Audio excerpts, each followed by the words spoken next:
Hello, beautiful. I'm your host, Nicole Goff. Welcome to the Ecstatic Life Podcast, the podcast for women who want it all: health, wealth, freedom, authenticity, love, beauty, all of the hidden gems just waiting to be uncovered. This is the podcast for women who are ready to discover their inner creatrix, to discover their inner manifester, and who want to find the ecstatic in every day. I'm going to edit this part out because I meant to ask you and I forgot. I just want to make sure that I pronounce your last name right. Tvrdy? Boom, baby. You got it. Okay, yeah. Because, that I meant to ask you that before we started recording, but yeah, I didn't want to pronounce your last name wrong. It's a little confusing. I mean, if you want to keep this in, it actually is one of my favorite things when people actually get my name right without me having to instruct them on it. So congratulations. Okay, so maybe we'll just leave this part in. So let it roll. Well, Nick Tvrdy, welcome to the Ecstatic Life Podcast. How are you doing today? I'm feeling spicy. Spicy. Oh, good. I like spicy. Yeah, we had some technical difficulties. We've been on for like 30 minutes trying to work all that out. Super fun. Which I was like so shocked because Nick, you're supposed to be like a pro. You like did podcasting for like 2 years. And that's right. Yeah. I never used the headphones, and I've gotten a new laptop since then. I have the same podcast mic, but oh man, shaking off the rust here for me, that's for sure. Shake it off. Yeah, I just jumped in. I mean, you're like interview number like 9 for me, so nice. Yeah, I did listen to your solo conversation episode last week that you uploaded.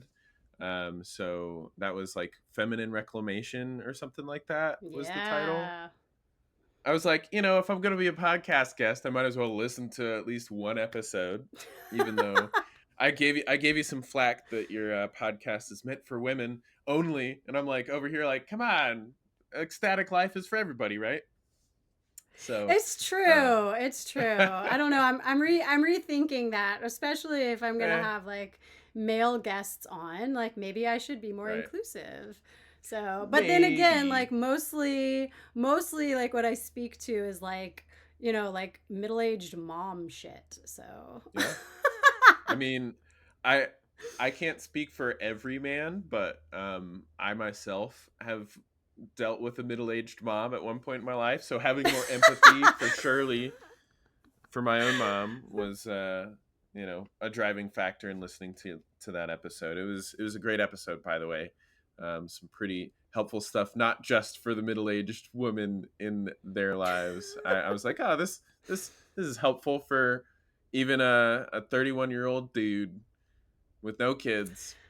yeah, so I might just like keep it as is and be super happy to like have my like male followers, or the followers that like don't fit in the box of like middle-aged moms. So but yeah, feminine reclamation is one of my favorite topics, but that is not what we are here to talk about today. That's right. Today, we are here to talk about one of my other favorite topics, which is ecstatic dance, and also somatic healing, parts work, and trauma-informed yoga, which is also beautiful stuff that I am very, very interested to learn more about from you. I want to start out by saying that we met at an ecstatic dance, and you are the first other ecstatic dancer, I guess that would be the term, to appear on my podcast, which this podcast was inspired. Ecstatic Life was inspired by ecstatic dance. And so I have been working to get someone on here to talk about ecstatic dance and like nerd out on that with me. So I'm super, super happy, and so happy that I'm probably going to like bump this one up and release it ASAP and just like work really hard to edit it and get it out. Boom. Well, hopefully it's a pure stream of conscience that is like so golden, so good that you're just like no edits necessary except for throwing in your little ads. here and there. Yeah. No, you're right. It's gold already, and we haven't even gotten into it. All right, Nick, tell us a little bit about yourself. Yeah. So I live here in Gainesville, Florida. I've been here for the last 3.5, 4 years. I was born and raised in Omaha, Nebraska, where I went to like Catholic school, even Catholic pre kindergarten, all the way through college. Went to Creighton University, got my degree in sustainable energy.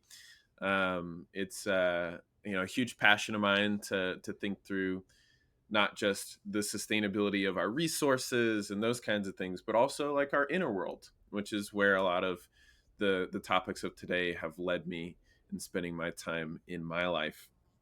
Yes, my last name is difficult for most people to pronounce. It is Tvrdy, so you got it right, Nicole. It means tough or hard, like a rock in Czech, and it's no vowels except for that Y. So that's like my daily Yeah. experience when I'm like introducing myself is like clarifying it's Tvrdy, TV ready, no vowels, and yeah, that's right. I love to travel. We've got Rocky Mountain National Park over here. On the other parts of my wall, we got like Grand Canyon and all this other stuff. I've been to 46 of the 50 states, and I'm Wow. always looking for all these like clever winks and nudges of life that I think like the divine is like cueing us into, whether it be deeper meaning in our lives, fuller expressions and all that kind of stuff. But I also love, spread love worldwide. That's what my shirt says here. And yeah, it's it's a lot of this and that I could go on about. Long sales background, so I love to talk. Sometimes I like to listen. Definitely a worthwhile skill. So I'm I might working on ask you that. some questions.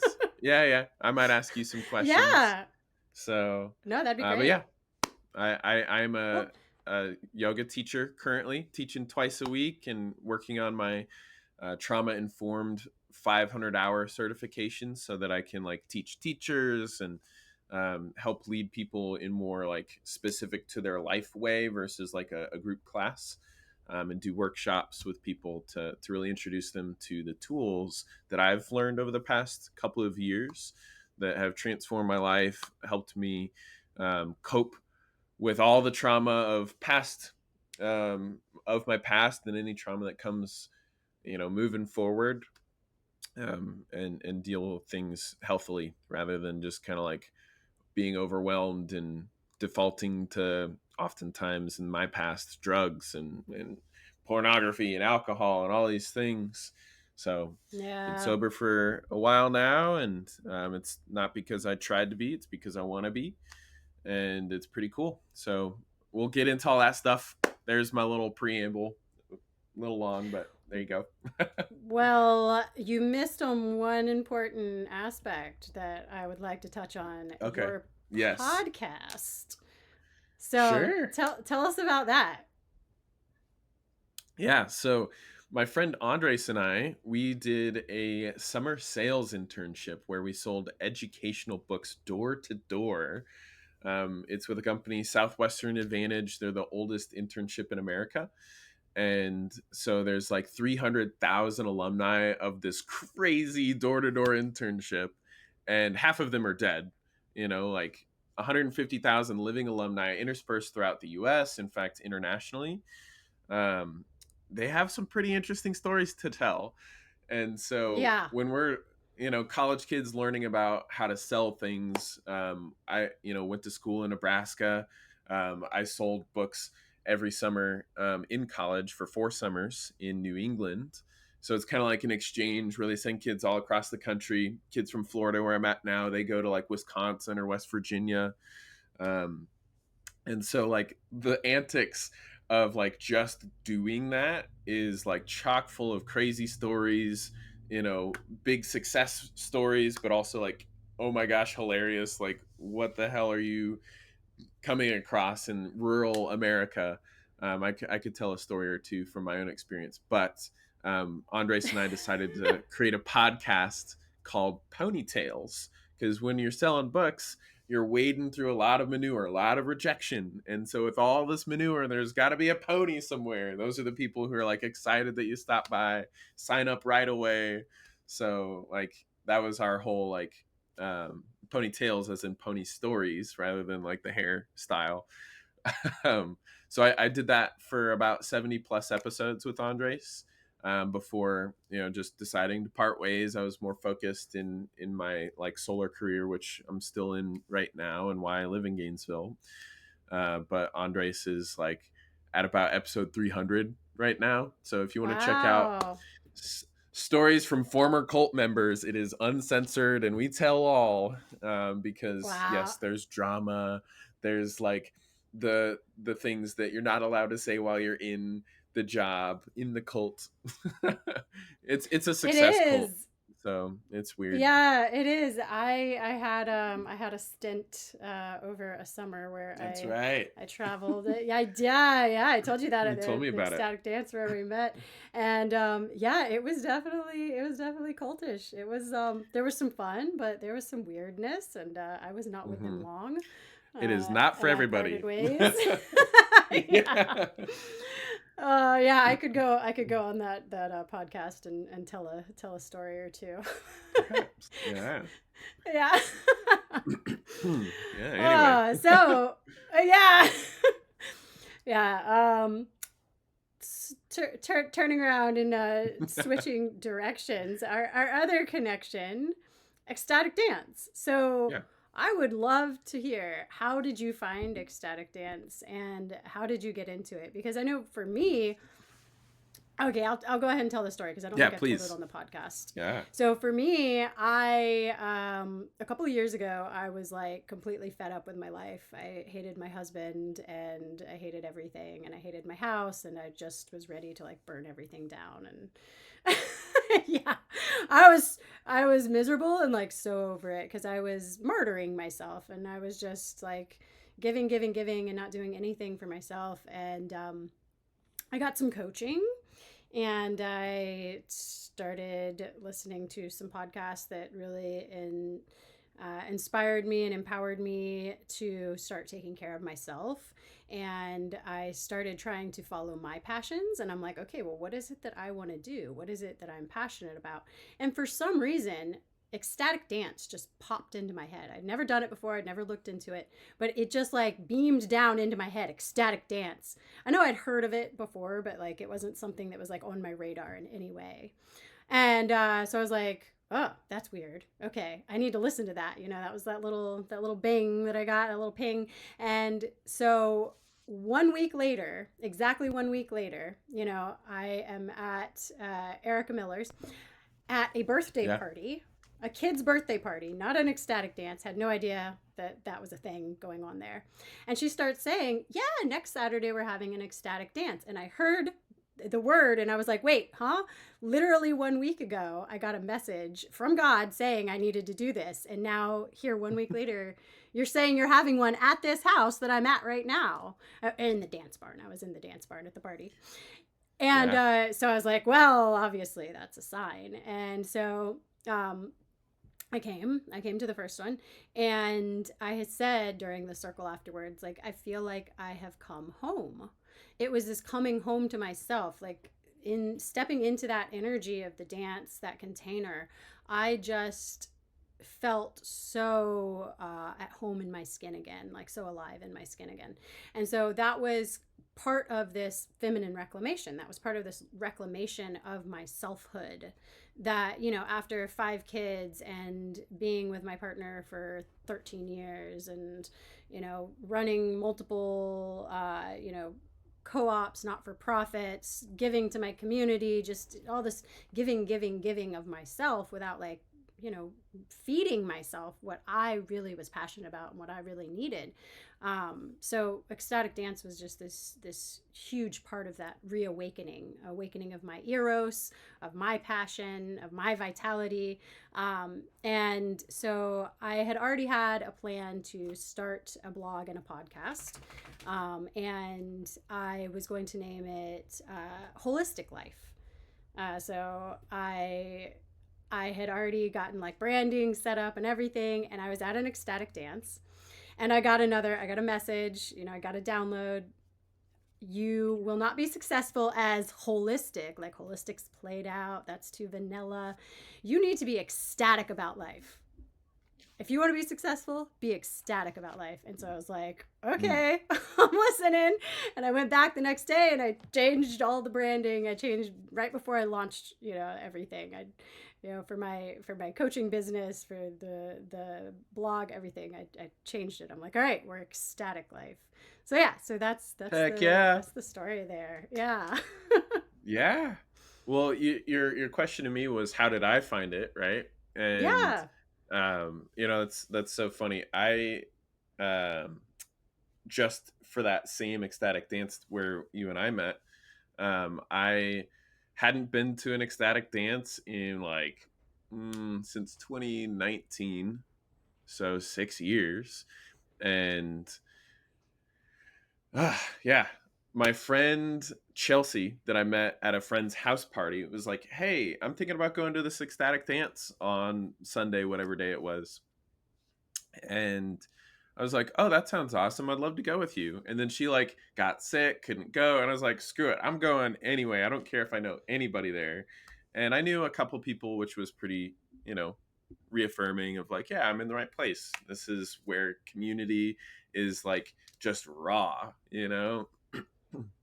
But I actually, one of my roommates, and I want to give a shout out to, I have like a wall of friends in my room here, and I got a picture dedicated to my good friend Dewan Hayes.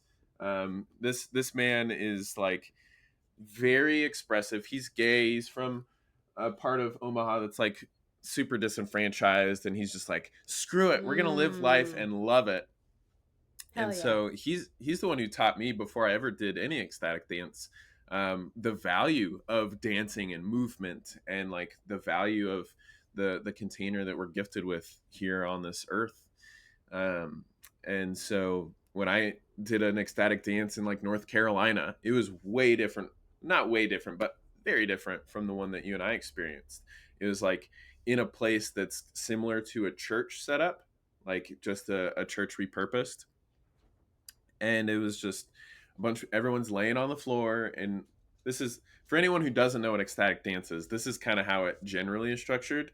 Is it's like you start out super low key with softer music that's kind of making its way up. Hi dog. I Yeah. can hear the That's my ear co-host. flaps. That's my co-host Rusty. Hey Rusty. Very cute.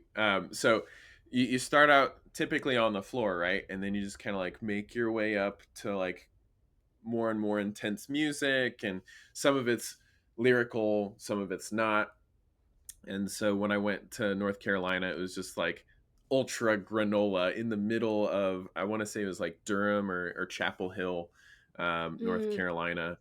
And that was fun. And it was like also weird. And I was like, what the heck is this? Who are these people? And it made a lasting impression where it's like, as soon as I heard about an ecstatic dance opportunity here in Gainesville, I'm like, yes, absolutely. Because basically, ecstatic dance is this idea of like, we have so many energies that just go stagnant within us, that they need to be released, they need to be activated and expressed. And I do that on any dance floor anyway, because I'm like, yeah, let's dance it out, let's feel it out. And then here at the Miller's residence, right outside Gainesville, they've got like this lofted barn on the second floor. We're just like starting out on the floor with some easygoing music, and then it just kind of picks up, and it goes on for like 90 minutes. And we did like a cacao ceremony beforehand so that we could like really let the medicine properties of cacao like really activate our heart space and like get us a little bit more loosey goosey without, of course, it being, alcohol or whatever. And so That was it was really super cool. cool. That was the only Yeah. one that I've been to that had a cacao ceremony, and that was a surprise to me. And so that was, I thought, like a really beautiful element that they added to Mm. that. With Mateo coming from Guatemala with his like ceremonial cacao, and everybody passed the bowls of cacao around and like blessed it before the next person got it, and Yeah. it was a really beautiful way to start out. And yeah, as you said, it's all ecstatic dances are all sober, so you arrive sober, you stay sober. So unlike my like 20 years of dancing before that, it's like usually you go to the bar and you have a couple drinks and you loosen up and then you dance for 90 minutes. But this is Hmm. the container is designed to create such a like a I hate to use the word safe space because that's been like co-opted in a in a way, but like this, it's like a safe This container where you can podcast is really not a like safe space. fuck no. Or is it? Or is it? Okay, okay. I'm under attack. uh, No, just kidding. it's no, it's not PC though, that's for sure. That's fair. Yeah, but yeah, it creates this container that lets you really like get into your feels, get into whatever energy you want to get into, and like work it out. Like you said, let that energy work through you, whatever it is, some stuck trauma or whatever that needs to be released. And if you're at a bar with people drinking, you're not in that safe container. And so these ecstatic dances, they're really a container that you can feel comfortable just like truly like letting go. Oh yeah. It was certainly I mean, I want to talk about like my experience there was super interesting because like as a single white man in his 30s, and there's there's certainly a lot of stink around white men in the world if we want to talk about what PC ever entails. Hi Rusty. Um what's good, Pupper? Maybe my cat will come say hi at some point, maybe not, but um yeah, being a white guy in any space like this that's meant to be kind of like an expressive safe space, more or less, there's just like almost like a gag reflex to like me just dancing around and like making my movement adjacent to any one woman that was there. And that's okay. I recognize that, I see it, and I respect it. And um they're like, I hate before the that whole, though. Like I hate that for it is you, what it and is. I hate that for all other Yeah. white guys. And it's like I hate that. It's like I don't feel like I feel like the pendulum has swung back too far the other direction. And like I really feel for like men in, especially more like you know evolved men who are really taking on like the heaviness of that. And like I don't want anybody to feel guilty about being in their own skin, because that's just like I said, that's Sure. swinging the pendulum back the other way. Like women were Yeah. definitely oppressed for a long time, and other races, I can't really speak to that, but Mhm. as a woman, I can speak to that part of it. But that doesn't mean that we should now turn around and make white men feel bad about existing, because that's just more of the same fucking poison.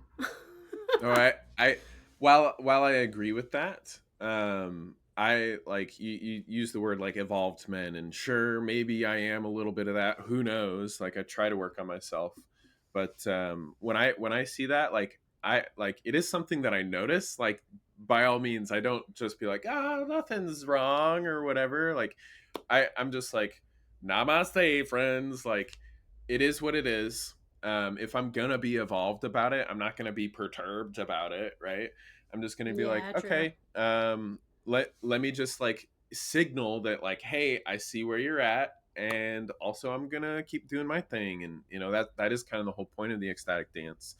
And I did dance with a few other white guys because like before they even start the whole um, ecstatic dance, they're just like, this is a nonverbal experience. You can express yourself, like let sounds out, but like you're not gonna say, hey, let's dance or anything like that. It's all like through nonverbal communication. And so like there wasn't really any sort of like you could tell when you're like dancing around when people are like interested and want to dance with you.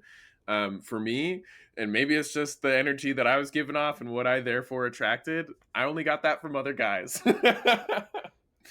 And I like danced with a few of them, and some of them were like very interested in continuing dance, and I'm like, okay, I've had my fill, I'm moving on. And so none of that happened with the women at the place. And as a straight man, it's like, okay, I mean, this isn't, I didn't come here to try and pick someone up anyway, right?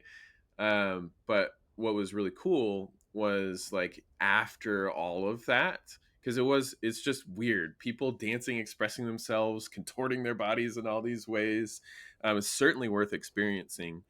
The reflection that took place after, where we like got back into our circle, and we like had people share like what's moving through you, like what did you experience, what do you feel compelled to share. And like somebody was like very much like in the headspace of like, my whole world's falling apart, and I just wanted to let you know that like, even though that's happening. And she was like very like communicative of like, don't just approach me, like I'm not approachable right now. And everyone's like, oh, okay, yeah, okay. And then she just like talked about what the the movement and the energy and feeling everybody else's energy in the same space was allowing her to do, and in terms of like claiming her own identity in whatever was changing in her life, career, family, whatever. And then everyone else was just like able to share genuinely of like the positive things that were being had there. And then we all shared a meal afterwards. It was a beautiful thing. And that's how you and I wound up connecting with several of the other attendees. And then even after you left, there was like a whole campfire with some other people, and those conversations were wild and varied and hilarious. And yeah, it's just something about like the kinds of people who just free themselves on a Sunday night at a random, way out of the way barn home. It's like a barn dominium kind of setup sort of deal. And it was just super beautiful. The weather was perfect. The company was just as amazing. And yeah, that was what I experienced that night. I don't know if you wanted to add or share anything else that you remember from that that's worth sharing. I guess I didn't dance with you then. I guess we Nope. only connected after the dance. I'll dance with you next time. I love dancing with people. Whatever's the clever. first I the first few times that I went, it was weird for me to like, I'm like, oh, like we don't talk, like how do you like approach people? But yeah, I mean, I get into my own headspace with a lot of them, so I've done at least one a month for over a year now, and Let's it's been go. like, yeah, it's been like a religious practice for me. Like it's like I Mm. go to my ecstatic dances. I missed one and I was like heartbroken about it, but like I've been very religious about going. And yeah, so sometimes like I am in a headspace where I'm just in my own world. I'm going through it. I've like released a lot of trauma and cried and like just gotten very in my head. I've worked through jealousy. I've worked through feelings of inadequacy. And then sometimes I'm just like having fun and interacting with other people. There are a couple people I kind of gravitate that are our friend Justin. He's one that I dance with sometimes now, and it's like, you know, it's fun to share. Like you share in it's a moment, it's an experience. It's in a tiny little container, and it's usually like a few minutes, and then you drift apart and you go back to being in your own headspace and working through whatever you're working through. So for me, it's definitely been like a somatic healing practice. For me, Mm. it's I've worked through I've embodied like my inner tigress, like some inner big cat energy, like on the dance floor, Yeah. straight up with like crawling on the ground, meowing or growling or All right. like, yeah, I've gotten real weird. As one should uh, at an ecstatic I dance. Yeah, I did a trust fall with everybody after one where I was feeling Oh. like very, Mm. yeah, I was going through some like grief and like some pain from my relationship and not feeling held, and so somebody suggested a trust fall and I did a trust fall with everybody that was there at the Oh. dance. So yeah, it's been, yeah, it's been very healing for me though. But so Yeah. I brought up somatic healing. I would like Yeah. to transition into talking about that. So, Hmm. you had said that you had some trauma from like family and work and whatever, and you don't have to go in. All the You don't have to things. go into all the, yeah. We've all got our Let shit. me just trauma bond with everyone real quick. How about that? Yeah. I mean, if you want to, like this is totally a safe space for you to dump your Oh, I trauma on guess, me, right? and I will take it Way to if you get real need to. PC. Thank you. Yeah, I mean, uh, I've processed it all, and yeah, somatic healing, parts work. If we want to, like, here's the moving on from the ecstatic dance part of the conversation because it is very related to, um, parts work and somatic healing.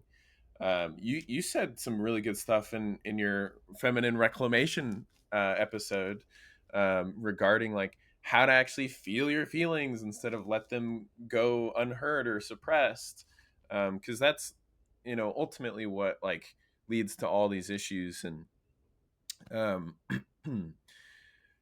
a couple of years ago I was in Colorado, which is the time in which I got this Rocky Mountain National Park um, little pin up, if you will.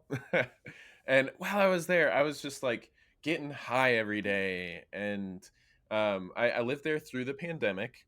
So little timeline. Like I love Colorado. I kind of go back and forth every so often, depending on what's calling me up there. But I moved there in 2019 and then got hit with the pandemic. And it was like super traumatizing for everybody in some way, shape, or form. And there was other traumas from like I got fired from the book sales job that was clearly being a cult, very impactful in my life, both positively and negatively, right? Very traumatic that I got fired yeah. because not PC. I was telling some dick jokes to people who were supposed to be my roommates, and they took them as sexual harassment, and they got me fired. And I was like, for jokes? Okay, all Uh, right, know your audience, I guess.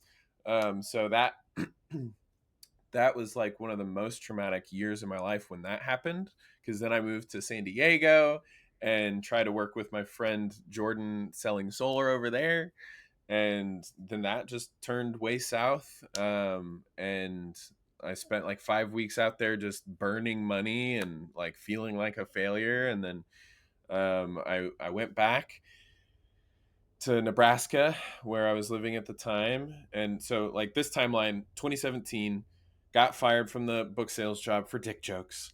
Went to San Diego, failed, fell flat on my face, and then went back home. And like even my like some of my family members were like telling me like, "Hey, you're a failure. Like, why did you even try to do that?" And blah blah blah.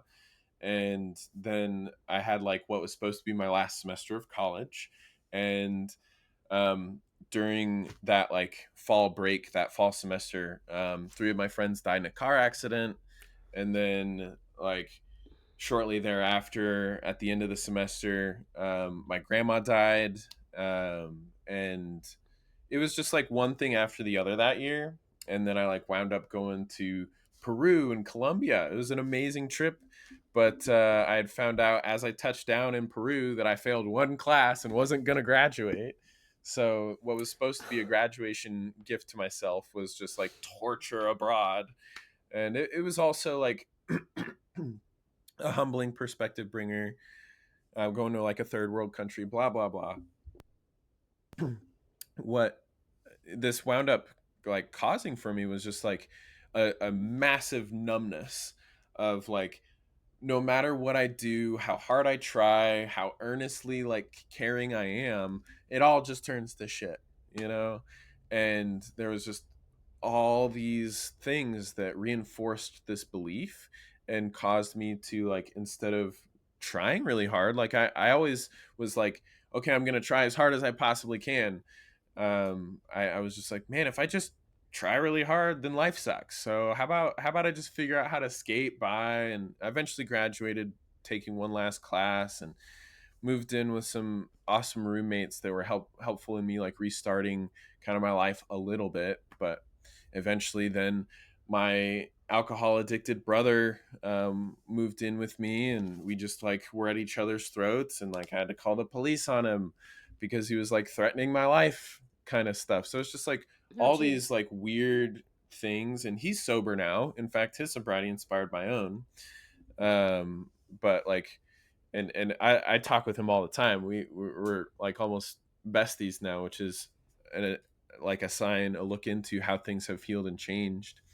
But yeah, just to kind of speed through this story here a little more. 2017, worst year of my life. Years following, not so great either. And then I was like, I need a fresh restart. I moved to Colorado in 2019, and then the pandemic happened. And it's just like, I can't I can't catch a break here. And so after 2020, I then like moved to Arizona to start work with the solar company I'm still with, Enlight Energy. And I work in solar because that's what my degree's in. I love it. It's like, here's a little mini solar panel right here. There's all these things that I care so much about with like renewable energy and the planet, blah blah blah. So I love being able to travel and see all these places. And so I moved to Arizona, accidentally, mind you. That's a whole other traumatic series of stories. And while I'm there, I'm working in like blazing hot heat, knocking on doors to sell solar panels, which is not glamorous. It feels like I'm just a tick on the earth and blah blah blah, right? I like I'm like, something's got to help me with all of this, all these setbacks and trauma, and make sense of it all. And I love Jesus. I found an awesome church over there. I got baptized, and that was like one thing. But it's also like there's something about salvation that's like doesn't actually get into some of the more nitty gritty like traumas and how to actually deal with them. Like the Bible has some good advice, some not so good advice, and a whole bunch of in between.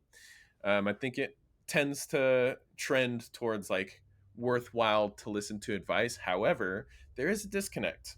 And this is what, when I, um, after moving from Arizona now to Gainesville and then going back to Colorado to help my friend's roofing business, as you can tell, like there's just like so much herky jerkiness in my life for the last like Yeah. 6, 7, 8 years.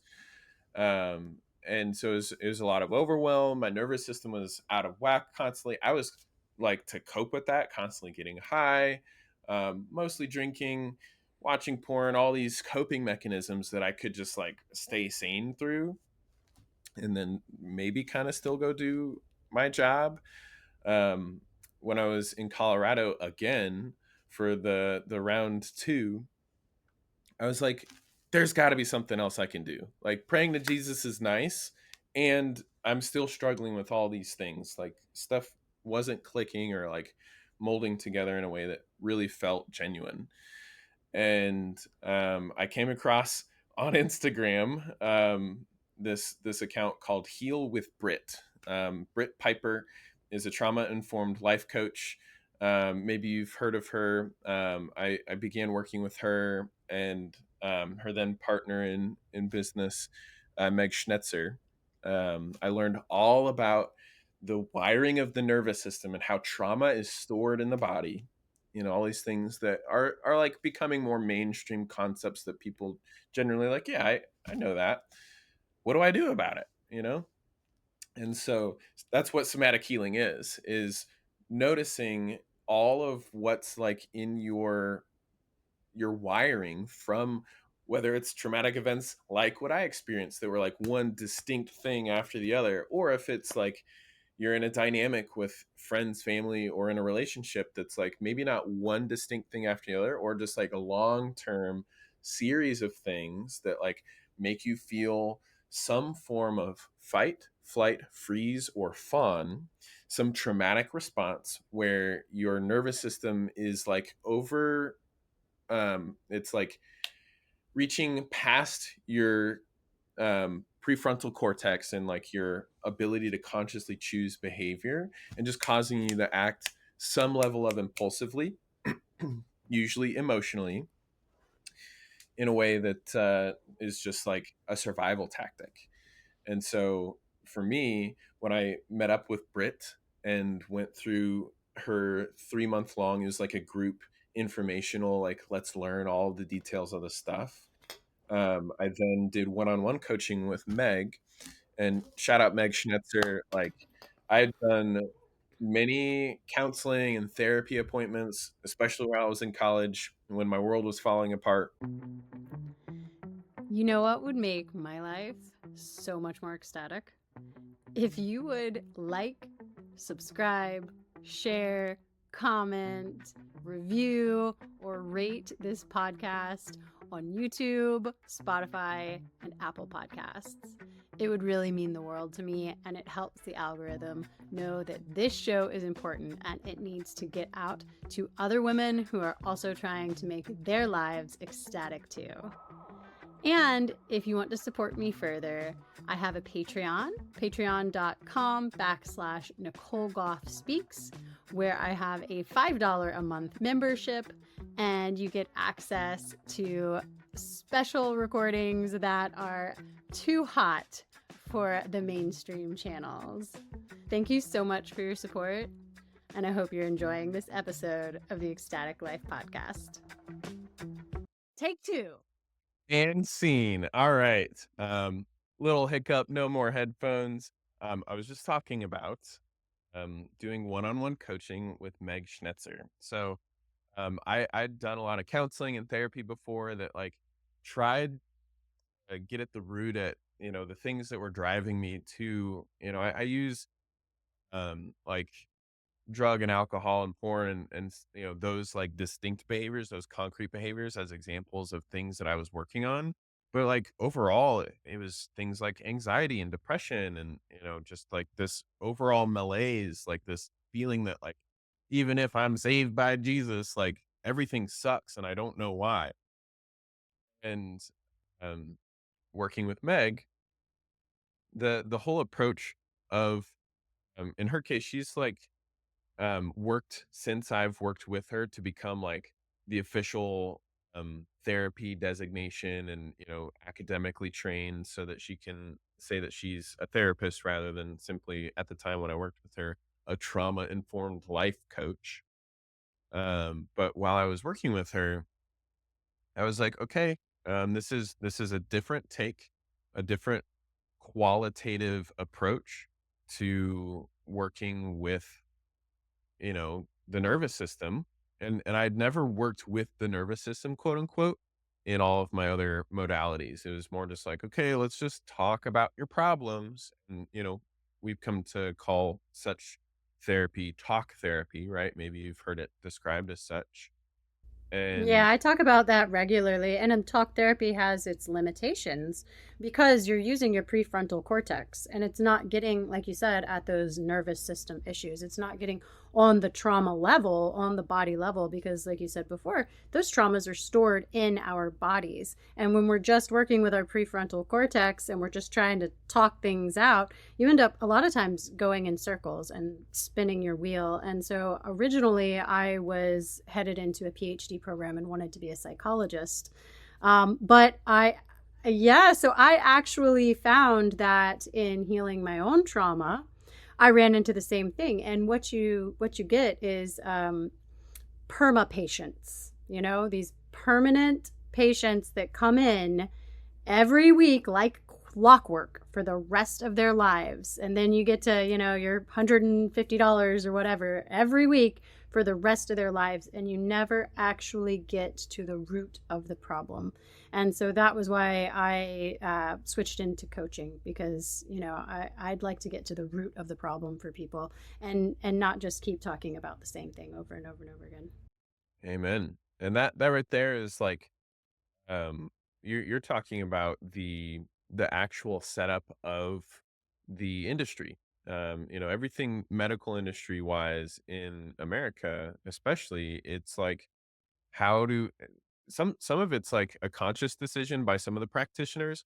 Others, it's just like they don't know any better. Like, a counselor, a therapist who doesn't know anything effective to get to the root cause of things, to like get rid of their patients, get rid of, in the most endearing of terms.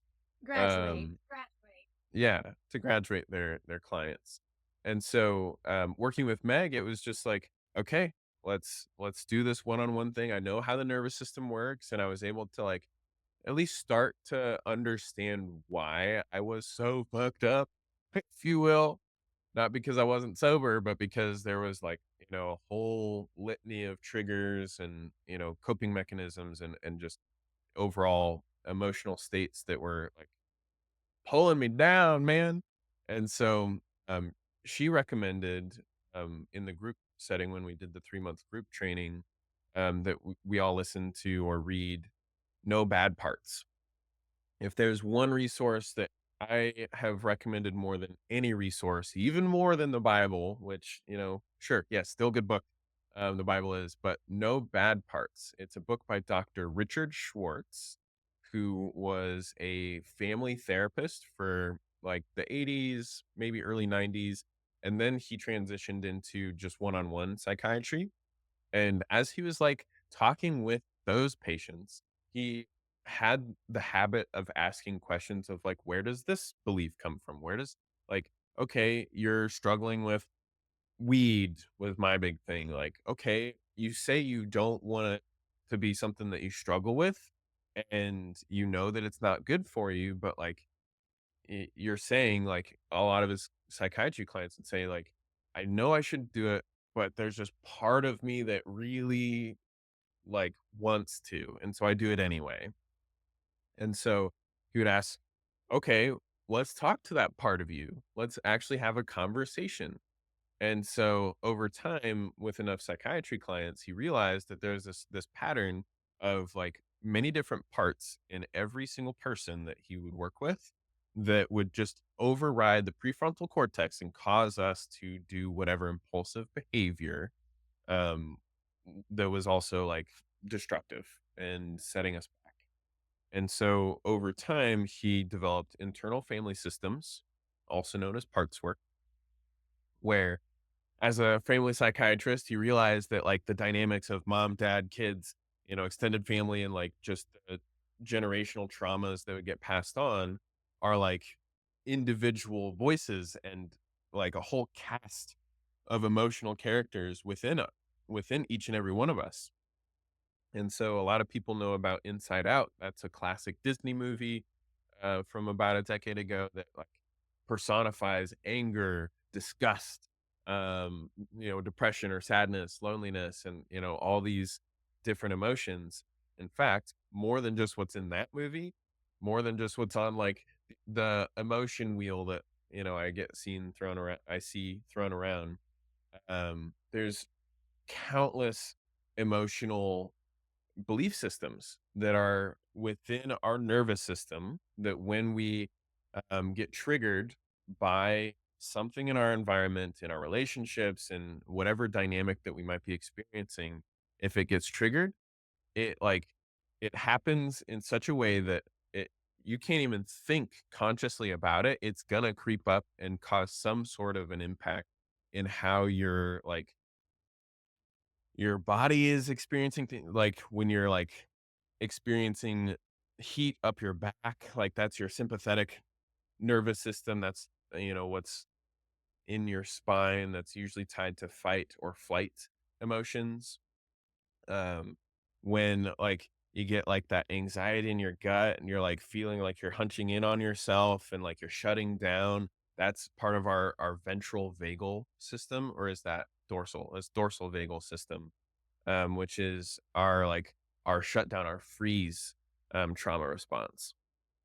And so working with Meg, I was able to meet the parts of myself and label them with like distinct emotions.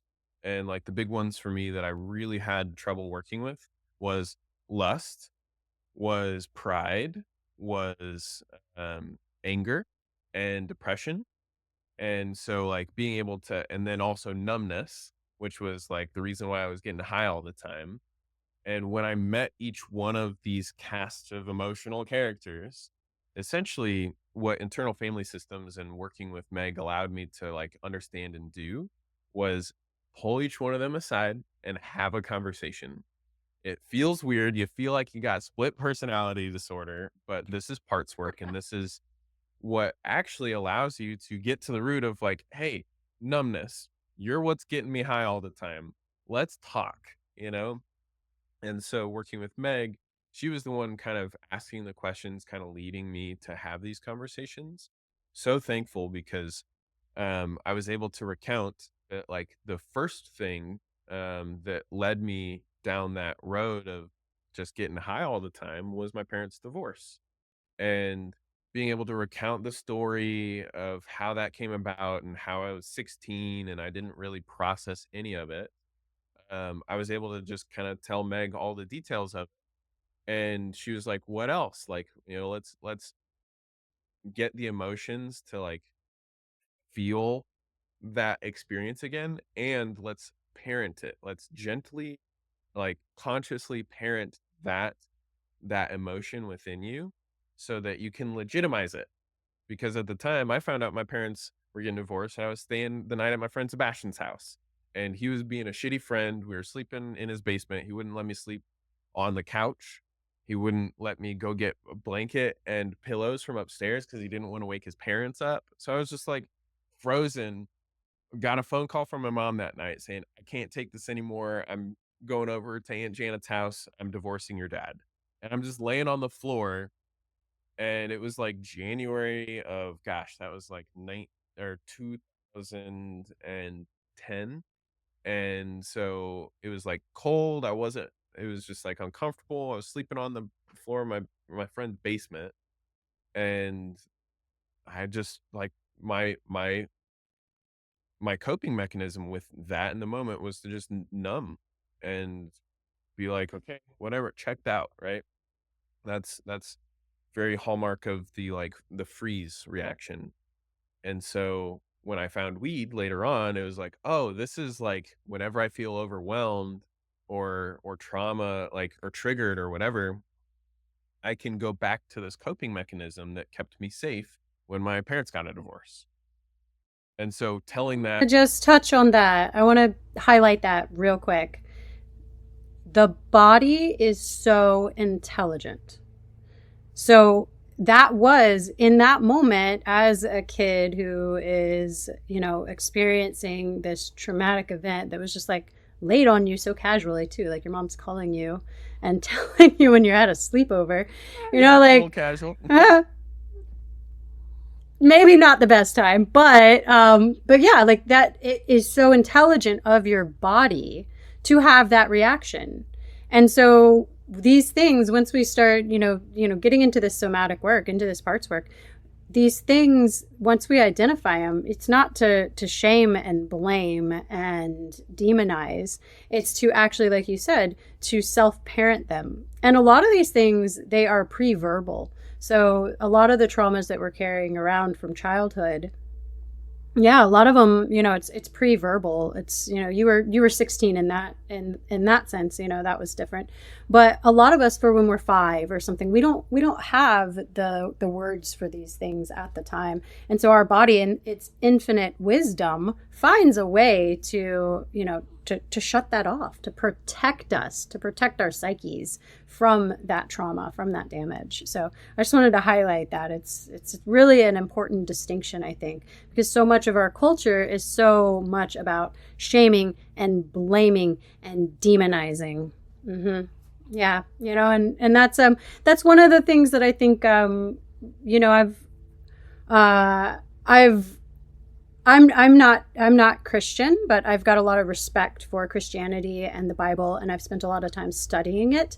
Um, but that's one of the things I see in organized religion where they get it wrong a lot, is trying to shame people into changing behaviors. And it's actually in loving and accepting those parts of us that we feel most shameful about where the real healing will happen.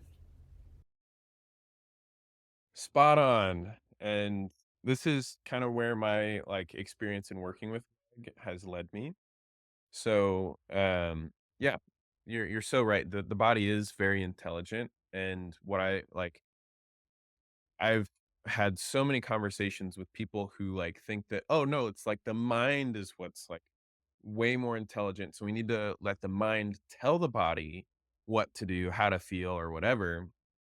Whereas the body, like in that session that I had with Meg regarding my parents' divorce, we were able to like close the loop, actually like legitimize that feeling of numbness and give it praise like you just did here a second ago. I was like, wow. And she said words that I'd never heard before, but it was like so simple and like pedestrian that it's like, huh. She said, you make sense. And I was like, what?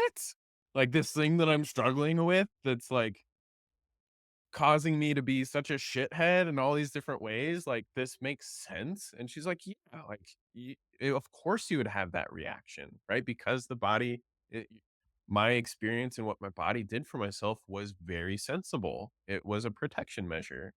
And so being able to do that with all the other parts of my emotional cast, like I said, lust and pride and depression and sadness, like all these different variations of traumatized, you could call them pain bodies, they're parts. There's no bad part, right? They're all trying to do something. Like my numbness was just trying to help me be impervious to like shitty circumstances. My anger, um, it had some negative consequences to like how I would express it. But what it ultimately was trying to do, my anger is my protection. That's my fight, right? It's meant to protect myself. My sadness, my depression, that's meant to like help me be inclusive of all of my other feelings as well as all of anybody else. So like my sadness is, whether it's this way for everybody, it certainly is for me. Like it's a very inclusive part.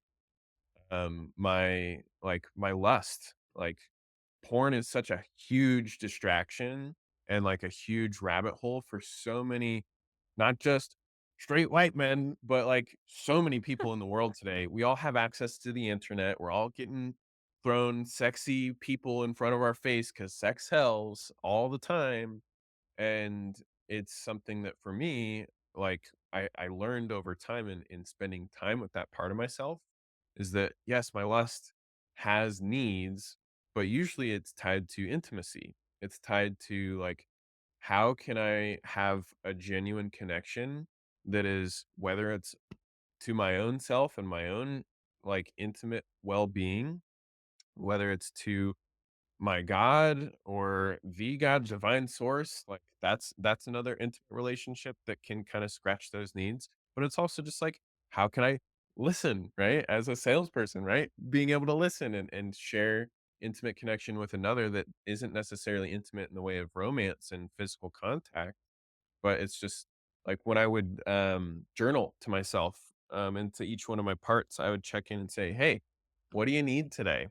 And like let's talk about, with myself, with my individual parts, what is it that I can do to like scratch the itch instead of letting it become a suppressed part where the needs aren't being addressed. And so I would be like, go compliment somebody today, and I'd be like, yeah, there's like that intimate, like that spark that like wound up with me being less lustful with my anger, like, hey, go work out, go pump some, some iron, et cetera, et cetera.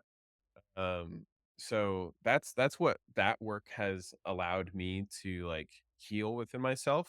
And I realized I don't want to smoke weed anymore. Like if if all I'm doing is like in fact when we do most of our coping mechanisms that we just default to naturally over time without healing ourselves, those coping mechanisms are a form of traumatization. And trauma, just simple definition, is anything that overwhelms your nervous system's ability to cope with whatever situation you're in. And so, like weed, when you get high, and it's not just with weed, it's most any drug, you're activating and inflaming parts of your nervous system to make you feel a certain way.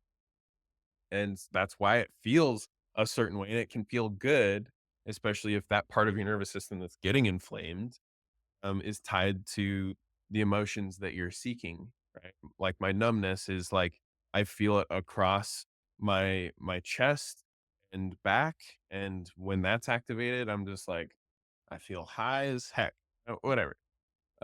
So being able to do this work, the coping mechanisms were just like, okay, that's keeping things in a stunted place where I'm not actually healing, completing the like broken circuitry or like the um, you know, however you want to describe it, but like doing the work allowed me to replace it with just feeling better and then Feeling your feelings. feeling my feelings. Yeah. And then doing things And like that yoga.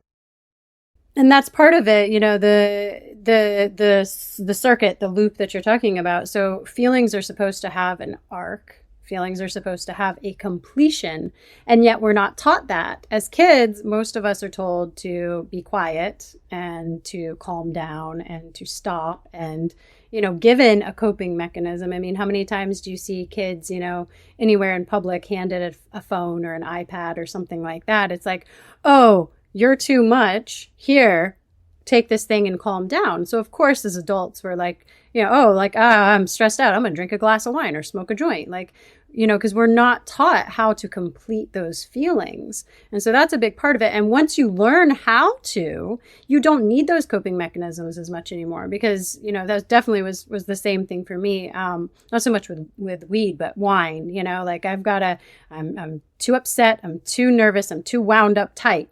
And I have to go through this ritual of numbing myself, and I don't need that anymore. And so I pretty much never drink now. And, when I do, it doesn't have the same effect. It's in a celebratory manner, not in a coping manner.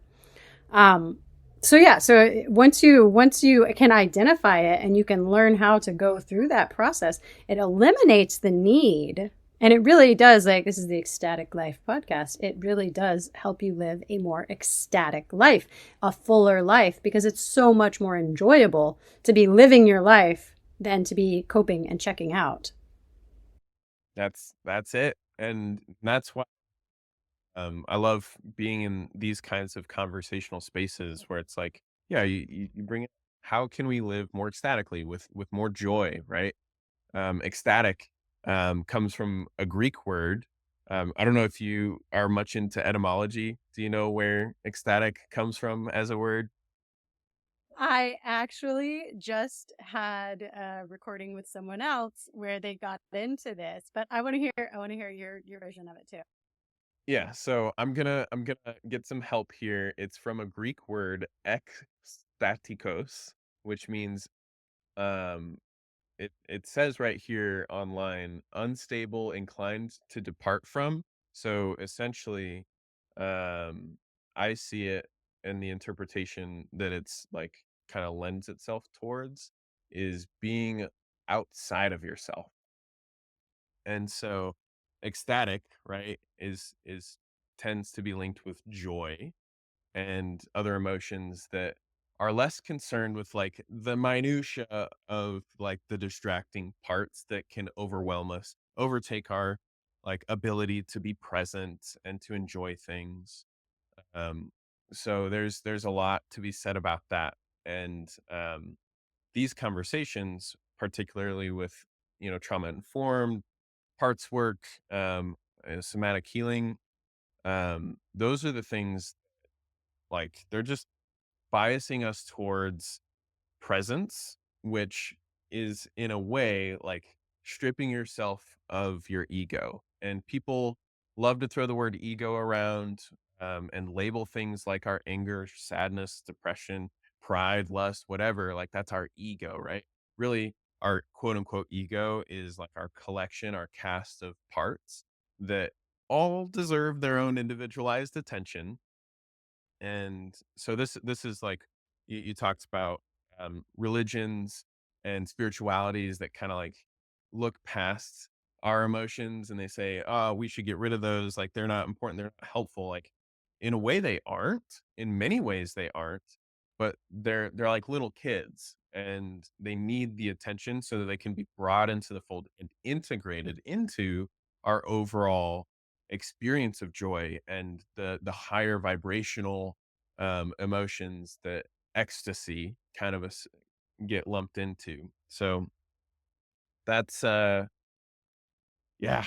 Since doing this work, I've done some trainings with some like super influential people in the trauma informed life coaching world, just to learn more about all the details. And I've shared almost none of them here on this podcast episode because it's really getting into like, okay, how does the brain and the three systems of like the reptilian brain, mammalian brain, the human brain interact with our dorsal, vagal, um, our ventral vagal? Let's schedule another one. Sure, I can get more into those Let's details. nerd out and get really deep and have a whole other podcast on that. Cause yeah, we're like at our hour now, and I want to talk to you about trauma informed yoga and what you're doing with that before we end. But yeah, I would love to get on here again and really like nerd out on that because that's like my favorite stuff. Yes,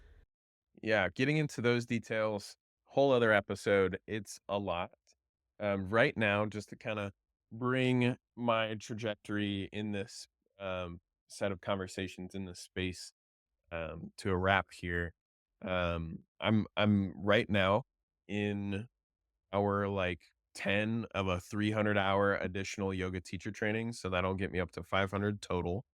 This 300-hour, I'm probably closer to hour 30, but we are talking all about the polyvagal theory. Like that's a buzzword if you're curious, like look up polyvagal theory about this kind of stuff and how our understanding of the vagus nerve and how we deal with it can allow us to be more informed, trauma informed, in our teaching of yoga.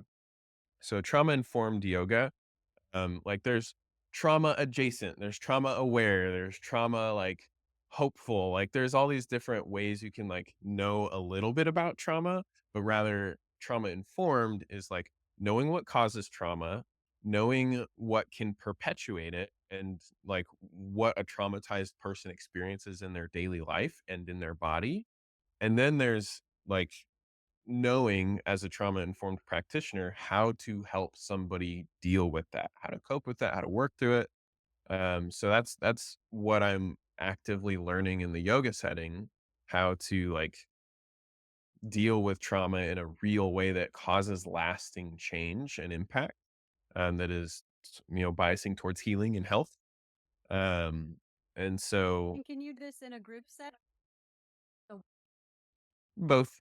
So um I like it's nothing super over the top with like changing how I go about my yoga. It's more of like being more intentional with wording and like cueing, as well as like whether or not I do hands-on adjustments or how I go about anything like that. It's stuff that is very surface level right now. What I want to do is more workshop stuff. So in a 300-hour yoga teacher training, whether it's this where it's trauma informed or any other. A 300-hour teacher training for somebody as an already 200-hour certified teacher is it's meant to like go deep on the same concepts from your 200-hour training so that you can learn them enough to then teach them to other teachers. And then it's the like last 100 hours of the 300-hour curriculum is kind of self-driven. You know, it's like you pick a topic.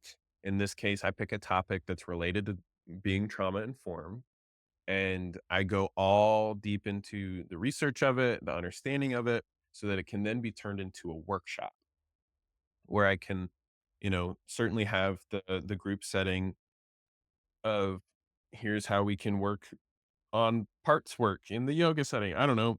What I actually am becoming really interested in is breath work as it relates to fascia. Mm. There's an Instagram page.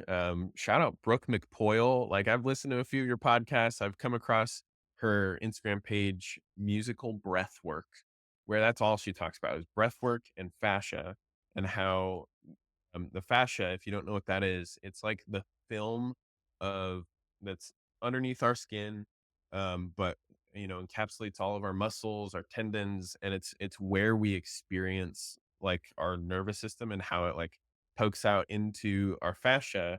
And when we like feel touching, like it's not the nerves in our muscles, it's the nerves in our fascia, which is again, it's just kind of like been described as almost like saran wrap around our muscles. If you've ever cut like a chicken breast or a chicken thigh, like there's that almost like that seal that when you cut into it, like opens up to the muscle of the chicken itself that you're cooking, if you will. That's fascia. And um, that's what she's kind of linking breath work as a way for us to release any sort of tension in our fascia and also like up the ante in the electrical currents that like move through our bodies. And so it's like very tied in with the nervous system, right?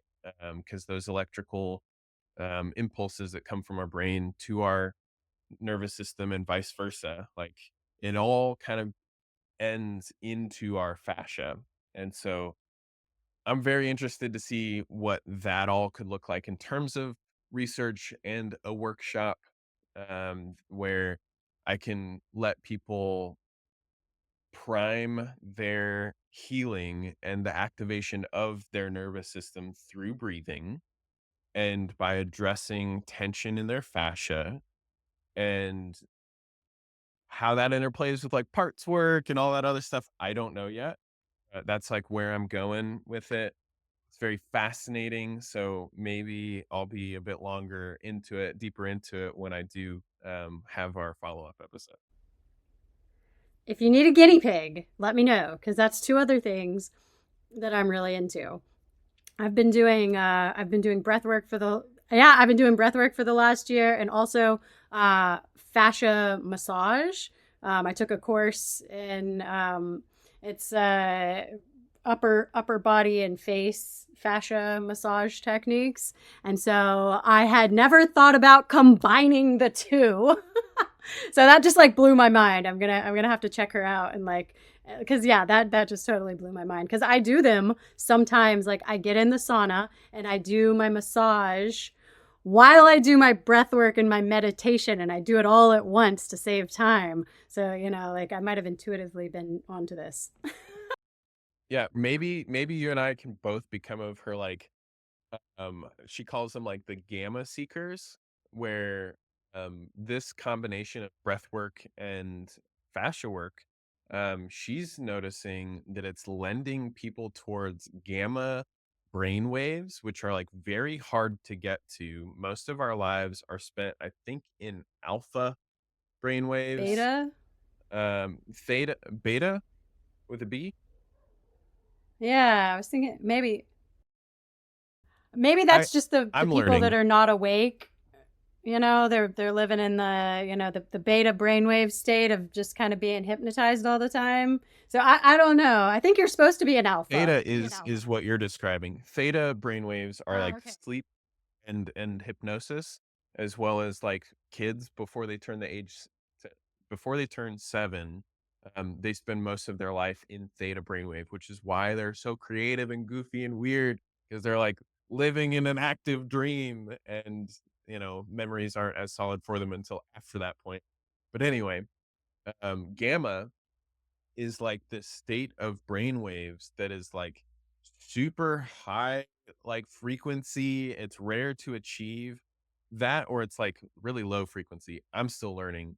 But what it does is when we slip into gamma brain waves, that's like where we have our aha moments. That's where we feel our divine inspiration. Like, here's your download on like, being tapped into like this excellent source of divinity and divine inspiration, whatever it is. Apparently monks, like Tibetan monks, like spend, after like decades of training their minds with meditation, that's where they spend most of their time, is in gamma. And so what Brooke is studying and getting into herself with her work, and check out her podcast, Brooke McPoyle, musical breath work. She's like musically trained, and she like it's cool stuff. Um, she's looking at breath work and fascia work as a way to get into gamma brain waves without having to do like decades of meditation and practice in that way. So super interesting stuff. Definitely where I'm like leading my own self towards so that I can learn how it all interplays and, blah, blah, blah. Love to talk. I could keep Well, talking, but that's we're kind of we a are good sign off time for absolutely me. Yeah, we are absolutely going to schedule a part two because yeah, we've just like scratched the surface, tip of the iceberg with some of this stuff, and like I would really love to like super nerd out on it on another podcast.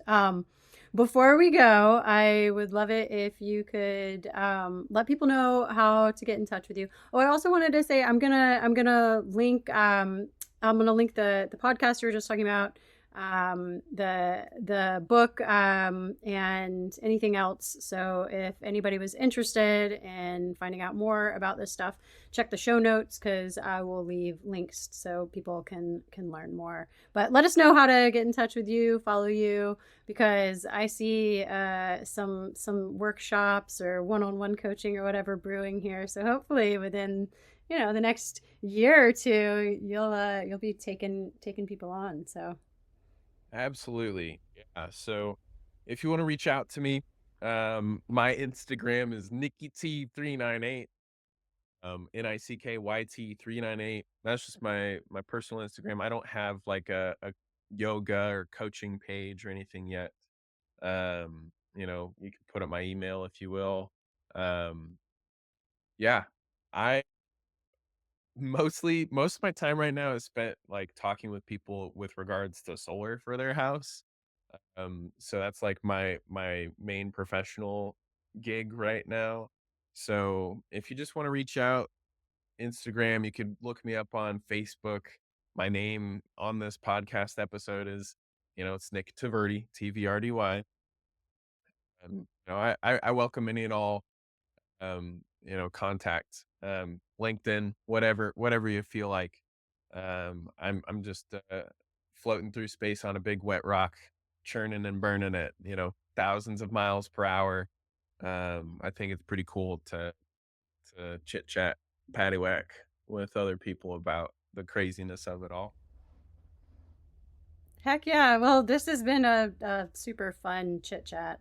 I'm glad we got on here and Thank did you. this. And Glad next as time, well. next Yeah. time we'll do it in person, and we'll Yeah, go we only real live like deep. 40 minutes And away from each other.